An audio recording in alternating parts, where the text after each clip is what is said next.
Murbad ST स्टँडवरून शहापूरला जाणारी ST बसचा कुडवली गावाजवळील एका वळणावर भीषण अपघात घडल्याची घटना सध्या समोर येते.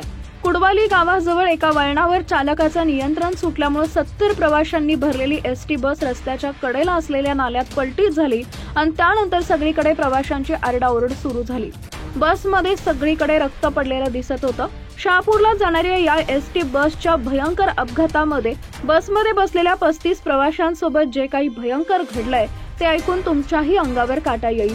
प्रवाशांसोबत नेमकं काय घडलं ते पुढे बघा. त्या अगोदर आपल्या चॅनलवरती नवीन असाल तर चॅनलला सबस्क्राईब जरूर करा, जेणेकरून अशा प्रकारच्या अपडेट्स या तुमच्यापर्यंत पोहोचत राहतील. यावर्षी संपूर्ण महाराष्ट्रभरामध्ये एसटी महामंडळाच्या बसेस आणि त्यांचे भीषण अपघात हे सतत पाहायला मिळत आहेत. महामंडळाच्या स्क्रॅपमधील गाड्या प्रवासी वाहतुकीसाठी वापरल्या जात असल्यामुळे हे भीषण अपघात घडून येतात. सध्या अशीच एक घटना मुरबाड एसटी स्टँडवरून शहापूरला जाणारी एसटी बसचा कुडवली गावाजवळील एका वळणावर भीषण अपघात झाल्याची घटना सध्या समोर येते.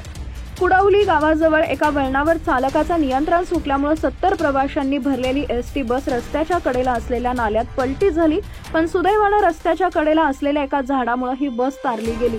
धावत्या बसचे पाटे अचानक तुटल्यानं चालकाचा बसवरील ताबा सुटल्यामुळे हा अपघात झाल्याचं सांगण्यात येत आहे. अपघाताची माहिती मिळताच मुरबाड पोलीस आणि स्थानिक नागरिकांनी तातडीनं घटनास्थळी पोहोचून मदत कार्य सुरू केलंय. अपघातग्रस्त बसमधील 70 प्रवाशांना सुखरूप बाहेर काढण्यात आलेलं आहे. भयंकर घडलेल्या या अपघातामध्ये 35 प्रवासी जखमी झाले असून इतर कोणतीही जीवितहानी करण्यात आली या अपघातामध्ये झाली नाही.